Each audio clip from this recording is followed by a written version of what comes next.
It might sound crazy to meet someone in Budapest you have known for several years through the magic of internet and have never met face to face. But it really makes perfect sense to me, and I have done it a number of times. I'll talk all about it in this next episode of the Hungarian Living Podcast in our On the Road series. Well, hello! Welcome to the Hungarian Living Podcast. I'm your host, Elizabeth Szabó-Voss. Our goal is to discover, celebrate, and share Hungarian heritage and encourage you to do it too. We'll touch on food, travel, history, music, language, genealogy, and share stories from our guests. We're glad you're here. This is a podcast where we'll explore Hungarian heritage in a variety of ways. We'll introduce you to some fun people and organizations who love their Hungarian heritage and share some great resources with you so you can get connected to your Hungarian heritage in a deeper way. So whether you know a little or a lot about being Hungarian, this is the place to be. Welcome to the Hungarian Living Podcast. I'm Liz, your host. So, let's meet in Budapest. If you're going to be in Budapest, it is fun to connect with people you know. A few years ago, a distant cousin figured out that we would both be in Budapest at the airport at the same time. I hadn't seen her in years, but she saw I was traveling, and we made a plan to meet up at the airport for a quick squeeze and a chat. It was super fun.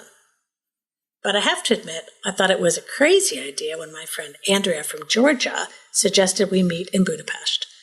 We figured out we would both be in Budapest at the same time, and we had never met in real life before, so it seemed like the perfect opportunity to have a face-to-face encounter. I don't have too many occasions to visit Atlanta, Georgia, and she doesn't seem to ever end up driving through Evansville, Indiana either. So we took advantage of the opportunity and finally met and spent a few hours together. Meeting in Budapest was such a treat. What I didn't realize was the number of people I would get to meet face-to-face for the first time in Hungary as the years went by. Now, it is true I meet a number of people for the first time in Budapest, since most of our tours start there. Naturally, I haven't necessarily met each of our tour participants in real life before a tour. So there are quite a few people that I only really know from phone conversations and emails or Zoom chats. But there are plenty of other folks I have had communications with that I get to meet too. For example, in June, I was able to connect with a couple of classmates from our online Hungarian classes, Joyce from California and Tracy from Canada. I know I am not going to get to California or Canada anytime soon, so it was an opportunity I did not want to miss. I was delighted to meet Ildiko, the author of one of our new books, Messages Written in Wax, which is all about the history and art of egg decorating. And I was able to connect with Christian, who does a lot of genealogy work.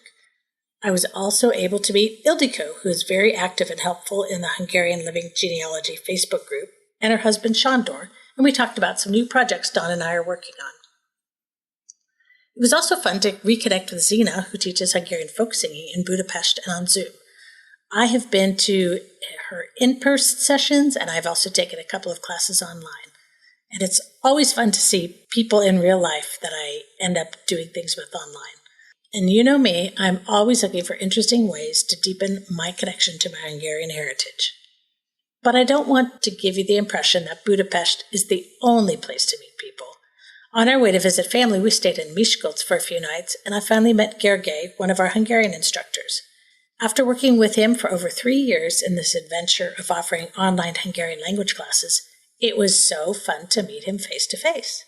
But even closer to home, you might have the chance to meet an online classmate. Do it. Meet up at a Hungarian event. Meet for coffee or a dessert.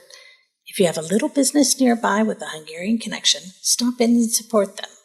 We certainly have a great time with all of our online connections, but it simply doesn't replace the opportunity to sit at a table with someone you enjoy and visit with them. And if we are ever in your neighborhood, we would love to connect. There's nothing more energizing to me than meeting up with people who are passionate about their Hungarian heritage. And let me tell you, there are so many of you out there. I promise, we don't have to meet in Budapest. But it is certainly a fun place to connect. So, find someone you know with Hungarian heritage. Make a plan to meet up with them in one way or another and chat about it. Thanks for tuning into this episode of the Hungarian Living Podcast. Have an amazing week. Do you want to learn the Hungarian language, Hungarian history, or learn how to research the Hungarian side of your family? We've got you covered. Check out all our learning opportunities, as well as meaningful books and gifts at thehungarianstore.com. Thanks for listening. If you enjoyed this episode of the Hungarian Living Podcast, please share it with someone you know who loves their Hungarian heritage. If you own a business and would like to talk about sponsoring an episode of the podcast, please contact us at podcast@hungarianliving.com for more information. Special thanks to Stephen Chichek and the Animal Cannibals for the show music. Check out our show notes for links to resources mentioned in this episode. If you have a question or comment, we'd love to hear from you. We'll catch you next time.